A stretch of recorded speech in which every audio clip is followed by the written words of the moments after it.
secure the shell to the polishing machine itself, I need to put it on 3 pins which are on slots, which will account for the difference in shell depths.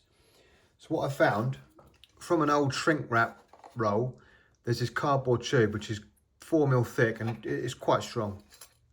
And I've sent some M8 studding through the middle of it and 3D printed these end caps. And it actually creates this roller. I've also 3D printed this thumb screw, so it'll make it really easy to adjust once it's on the machine. So I've got one, I just need to make another 2.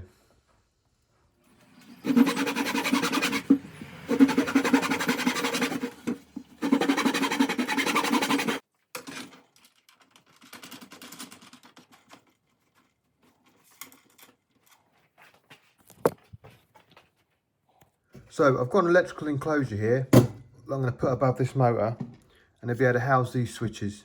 I've got an MCB on there and a thermal breaker, and the idea of this is if the motor was to seize up, it would carry on drawing current and from the plug. So putting this in will stop that. It'll cut the motor out and there'll be no power to it or from it. So it's a good safety feature, especially if I was going to leave it to run for a few hours on its own. I just need to drill and tap these holes for the switch plate mount.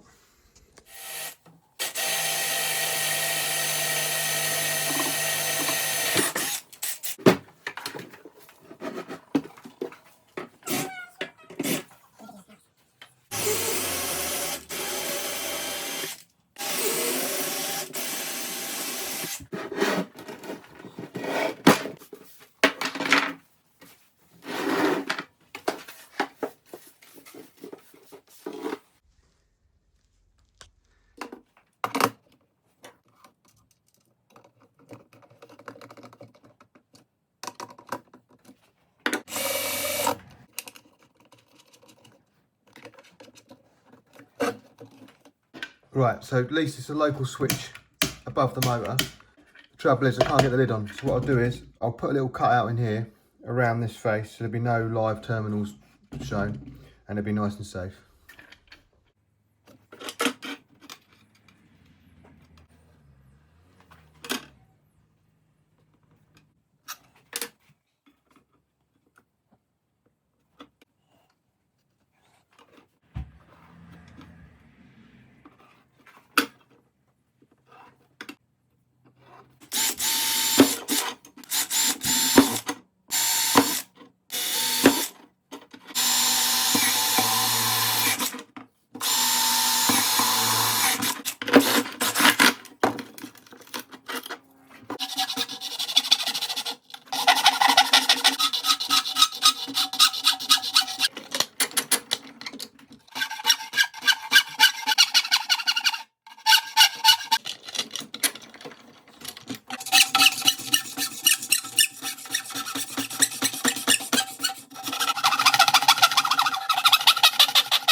That'd be ideal. Now I've got a local switch.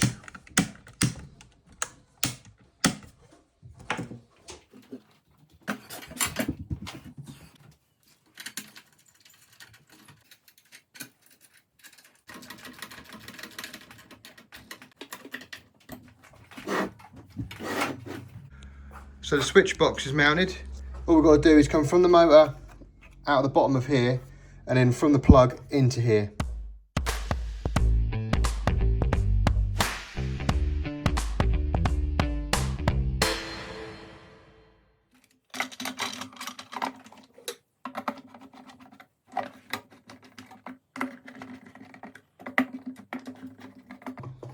There we are, it's all nice and safe. Let's give it a whirl. So bring the switch in, and then hopefully if I press this it will start. Oh dear. It's starting to turn, but I don't think it can handle it. Yeah. Do you see that? If I put that into start and then try and force it in by the breaker, this can't handle it. It's at 2.5 amps, so it can't handle the inrush. We need to swap that. So I've had to swap out this overload for this one, which is rated to 4 amp rather than 2.5, and hopefully that will cope with the inrush of the motor. Okay, let's give it a test. I've also replaced the top sprocket with TPU now, so it should be a bit quieter.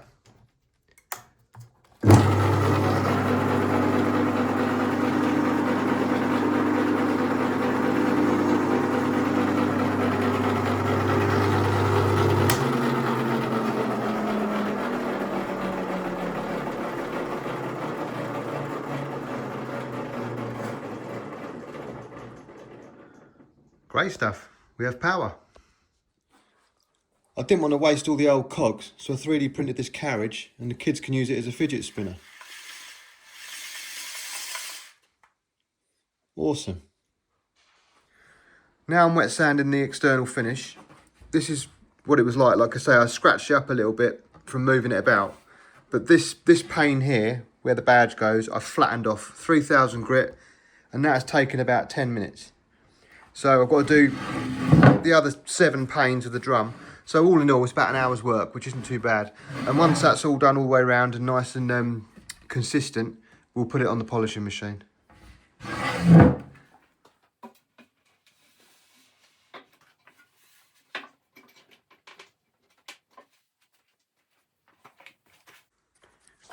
You can see here the shell sags slightly.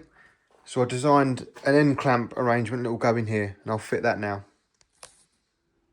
I've 3D printed these end clamps, which are adjustable for the shells, and it now holds it hard against this face here.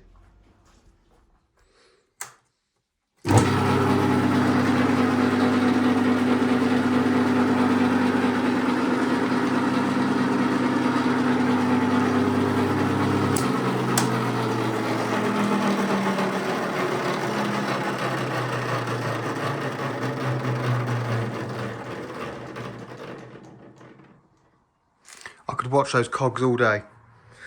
Right, we have a machine.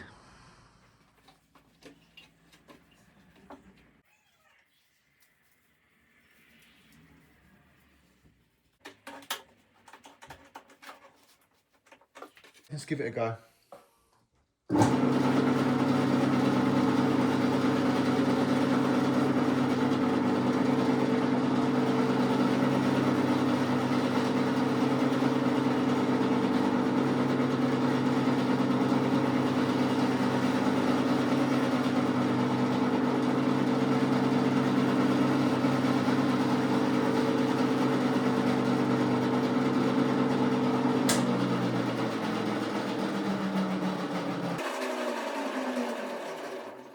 So it's doing what I want it to do. I need to come up with a better solution here and maybe a tensioner.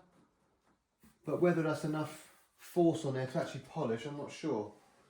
What I'll do is I'll put some abrasive in there and just give it a whirl, let it run for 15 minutes, see what happens.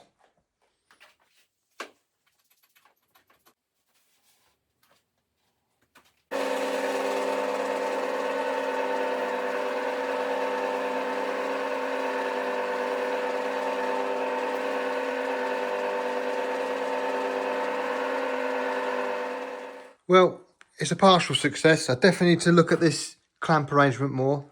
And it seems I've invented the perfect guillotine as well, because when you put the split pin in there, the slightest holdback and it just literally shears the split pin straight in half. So I've just removed the cloth and you can see, look, it has been working there. Where it made contact, it did start polishing. You can see this, it's even got the abrasive in there. Right, let's have another run.